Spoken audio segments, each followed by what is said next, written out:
Hello and thanks for joining us again today. I want to start this week by expressing my gratitude for the dedication shown by the Special Task Force down right now helping Hurricane Fiona victims in Puerto Rico. If you're wondering why the call for help was answered here in Maryland, it's because Maryland Task Force 1 is FEMA-approved search and rescue task force made up of more than 30 firefighters and some civilians from Maryland. Nearly half of the squad is from Montgomery County Fire and Rescue Service. They're ready to help local responders judge the stability of buildings and key infrastructure following the strong winds and flooding that occurred. They can also help provide heavy water rescues on the island, which had no power or electricity in the days following the hurricane. They're also available to help deliver humanitarian aid for an island that is without running water because of the damage. Task Force members on the ground say it feels eerily similar to the last time they were in Puerto Rico following Hurricane Maria in 2017. Not only are these lifesavers there to help in a time of great need, they're also putting practice into action. The training they do year after year prepares them for moments like this and emergency operations that occur here in Montgomery County. I'm very grateful for the dedication and service, and we hope to see them back here with their families soon. Being prepared for disaster is something we focused on throughout the month of September because it's National Preparedness Month. This week, the county launched a new website aimed at educating and informing the public about flood-prone areas that could impact them. Flooding is the most frequent severe weather event and the costliest natural disaster that impacts most families. Just 1 inch of floodwater can cause up to $25,000 in damage in Montgomery County to a home. Montgomery County is committed to addressing adverse flood impacts to residents and businesses in the county. This new effort includes a survey that will help the county leaders develop a comprehensive flood management plan. The information gathered will help us map out problem areas in the county in order to minimize the risks of flooding moving forward. This is going to take time, and it's going to be undoubtedly an expensive project since our existing stormwater systems are being regularly overrun by floodwaters now. Flash floods have taken lives in the past, and we want to do everything we can to make sure it doesn't happen again. So please visit our flooding information page and participate in our survey by going to montgomerycountymd.gov/flooding. The passage of Zoning Text Amendment 2205 by the County Council on Tuesday is a significant legislative step as we continue implementing our Montgomery County Speed to Market Initiative recommendations to improve our processes for businesses and cutting red tape.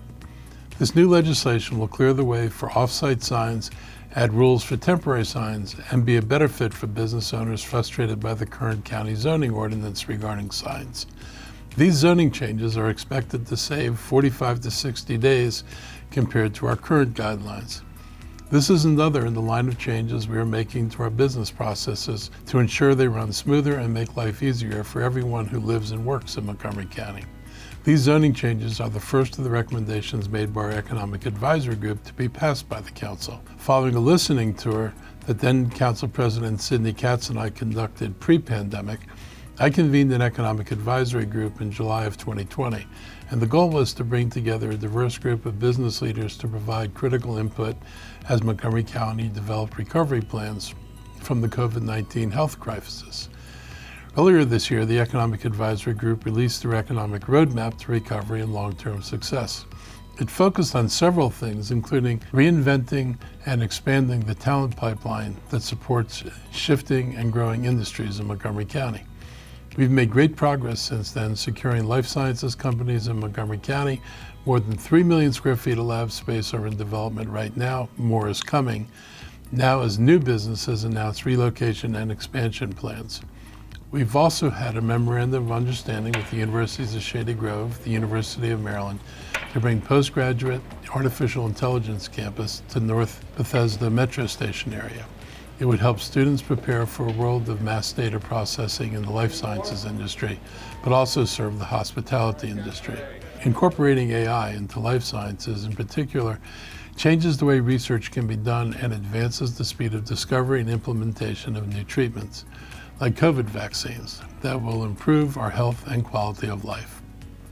A recent industry report ranked our area as #2 in the nation for a pool of life sciences talent. We want to expand on those efforts to attract new life sciences businesses to Montgomery County.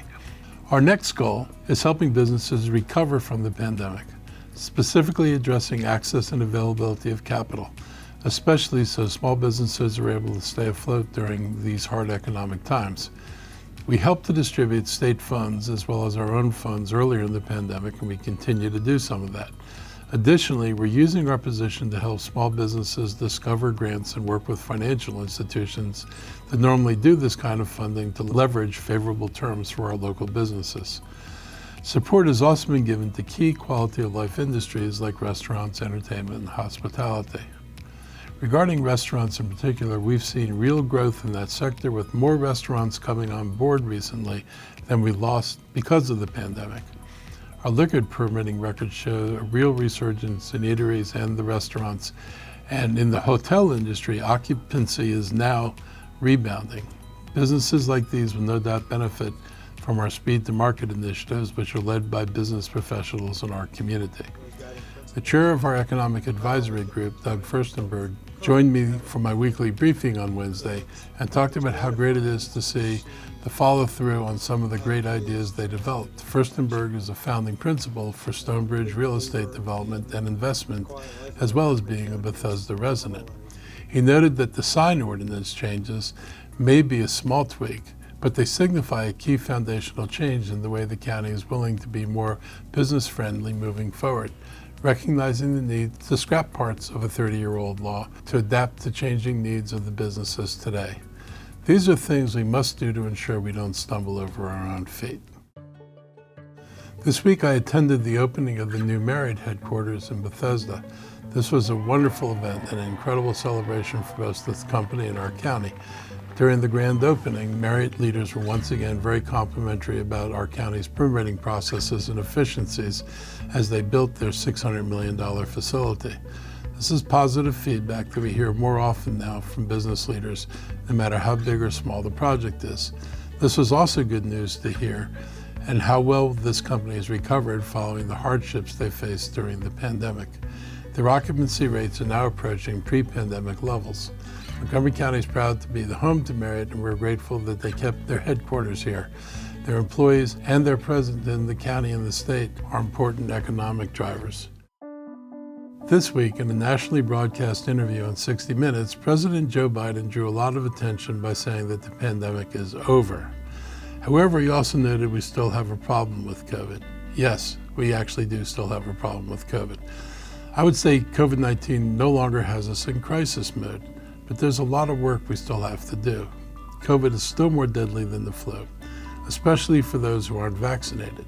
There's still work to be done protecting our families and our communities in the county. Our COVID case rates are down, but our hospitalization and mortality rates from the virus continue to be of concern.